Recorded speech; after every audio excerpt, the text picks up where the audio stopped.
मिसाइलों से नहीं, जंगी जेटों से नहीं, न ही जंगी बेड़े। अब युद्ध का फैसला हाइड्रोजन बम से होगा। वही हाइड्रोजन बम जिसे एटम बम से हजारों गुना ज्यादा विनाशकारी कहा जाता है। वही एच बॉम्ब जिसके टेस्ट से दुनिया दहल जाती है। ट्रंप के सभी दावे खारिज किए जा सकते हैं, लेकिन आखिरी दावे को कोई भी हल्के में नहीं ले रहा। अमेरिका ने अगर अब एटमी धमाके शुरू कर दिए तो यकीन मानिए उसके दुश्मन देशों का धरती पर बचना नामुमकिन है। सुपर पावर के परमाणु प्रकोप का ट्रेलर पूरी दुनिया देख चुकी है। ऐसे में ट्रंप के न्यूक्लियर चैलेंज ने अमेरिका के दुश्मनों के बीच कोहराम मचा दिया है। अचानक से परमाणु युद्ध का माहौल अमेरिका क्यों बना रहा है?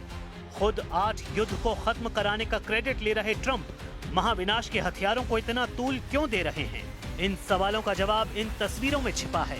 तस्वीरें बीजिंग से आई हैं, जहां लाल दरबार कहे जाने वाले great hall of the people में शी जिनपिंग ने रूस के प्रधानमंत्री मिखाइल मिशुस्तिन से मुलाकात की है।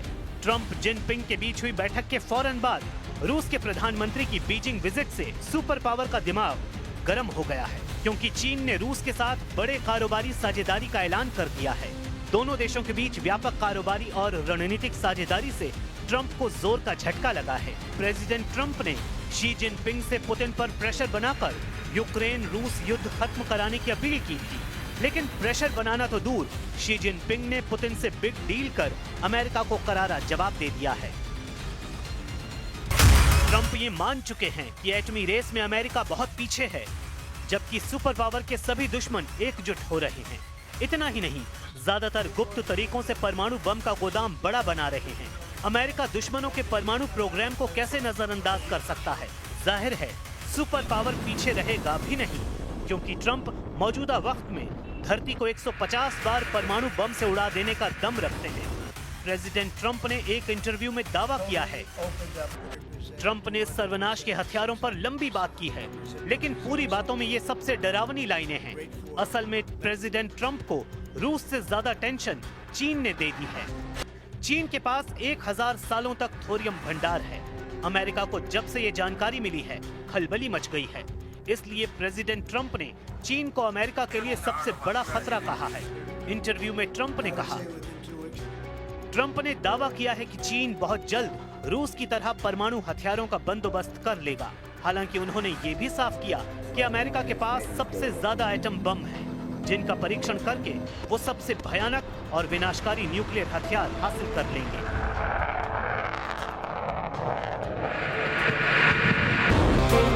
अमेरिका को दुश्मनों के एटम बम से जितना खतरा है, उतना ही उसके दोस्त देशों को तबाही का डर है। अमेरिका पर निशाना साधने से पहले प्रेसिडेंट पुतिन यूरोप को परमाणु हमले से दहलाने की धमकी कई बार दोहराते आ रहे हैं। हाल ही में लगातार परमाणु हथियारों के परीक्षण से उनके अगले कदम का अंदाजा लगाया जा सकता है। अमेरिका को शक है कि पुतिन खुद हमले के बजाय किसी दोस्त देशों से यूरोप पर परमाणु बमों की बौछार करवा सकते हैं। इसके लिए किम जोंग उनका नाम सबसे आगे है। हालांकि अमेरिका के एटमी प्रोग्राम डायरेक्टर हीथर विलियम्स ने साफ किया है कि किम के डर से अमेरिका परमाणु टेस्ट नहीं कर रहा। सुपर पावर के परमाणु परीक्षण की असली वजह चीन और रूस है। ये तय है कि अब अमेरिका एटमी पावर बढ़ाएगा। इससे रूस और चीन को भी एक तरह से परमाणु हथियारों को बढ़ाने का लाइसेंस मिल जाएगा। वैसे भी न्यूक्लियर वॉर के आसार तेजी से बन रहे हैं। अमेरिका ने नेटो में अपने राजदूत मैथ्यू व्हिटेकर को कीव भेजकर पुतिन को सख्त मैसेज दिया है। यूक्रेन ने अपने हथियारों की फैक्ट्रियां बर्लिन और कोपेनहेगन में बनाने की जानकारी दी है, जहां बने ड्रोन और तोपखानों के निर्यात से यूक्रेन को अच्छी खासी आर्थिक मदद मिलने वाली है। यूक्रेन जितना मजबूत होगा, पुतिन उतने ही आक्रामक होंगे। पुतिन जितने गुस्से में आएंगे, एटम बम पर उतना ही प्रेशर बढ़ेगा। वैसे प्रेसिडेंट पुतिन सीधे अमेरिका से युद्ध की जगह उन्हें फ्रंट पर घेरने की कोशिश में जुटे हैं, जहां सुपर पावर हमले कर रहा है। रूस के रक्षा समिति के उपाध्यक्ष एलेक्सी जुरावलेव ने दावा किया है कि पुतिन ट्रंप के खिलाफ ऑर्शनिक मिसाइल को युद्ध में उतार सकते हैं। पुतिन जिस फ्रंट पर एटमी मिसाइल की तैनाती करेंगे वो वेनेजुएला हो सकता है, जहां अमेरिका के हमले जारी हैं। वेनेजुएला के राष्ट्रपति निकोलस मादुरो ने ऐलान किया है कि वो हर दिन प्रेसिडेंट पुतिन के संपर्क में हैं।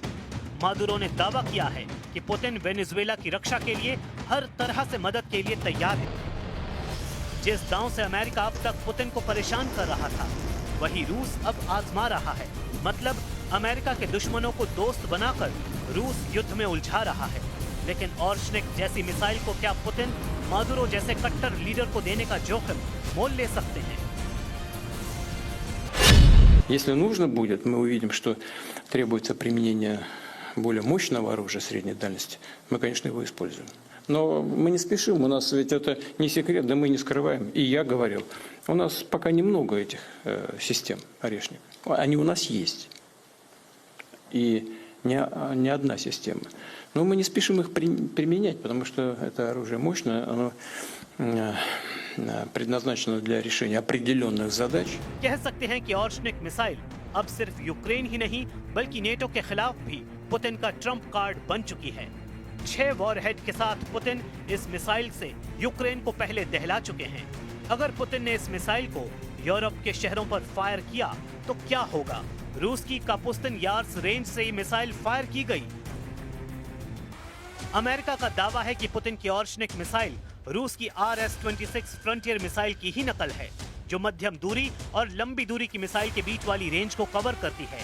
एक ICBM यानी इंटर कॉन्टिनेंट बैलिस्टिक मिसाइल की रेंज कम से कम 5,500 होनी चाहिए, तभी वो लंबी दूरी वाली ICBM की श्रेणी में आती है। जैसे रूस की RS-28 सरमन और RS-24, ये दोनों मिसाइल 10,000 किलोमीटर की ज्यादा की रेंज रखती हैं। लेकिन अभी नेटो को रोकने के लिए पुतिन ने नई तरकीब निकाली और अपनी ऑर्शनिक मिसाइल को 5,000 किलोमीटर की रेंज तक ही रखा है। रूस की एटमी मिसाइलें ही नहीं, हाइड्रोजन बम भी सुपर पावर के भय का कारण है। दूसरी पीढ़ी के एटमी हथियारों का बाप कहे जाने वाले जार बम पुतिन के पास हैं। ये बम कितना विध्वंसक है, ऐसे समझिए। रूस का ये परमाणु हथियार फादर ऑफ ऑल बम के नाम से कुख्यात हुआ, जबकि अमेरिका के एटमी हथियारों के नाम फैटमैन, राउंड फिश और हेल्ड जैसे रखे गए। जाहिर है पुतिन के एटमी हथियारों के नाम उनकी तबाही की ताकत को देखते हुए रखे गए हैं। लेकिन एटम बमों से कई हजार गुना बर्बादी मचाने वाले हथियारों की होड़ में अब अमेरिका ने भी खुद को झोंक दिया है। एक बात जग जाहिर है, अगर अमेरिका ने ठान लिया कि वो परमाणु पावर में भी सबसे आगे रहेगा तो उसे रोक पाना किसी के भूते की बात नहीं, क्योंकि आज की तारीख में भी सुपर पावर अमेरिका ही है, जिसके एक इशारे पर मुल्कों की तकदीर तय होती है। इसमें भी शक नहीं कि युद्ध कहीं भी हो रहा हो, किसी के बीच हो रहा हो, नतीजा अमेरिका के रुख से तय होता है।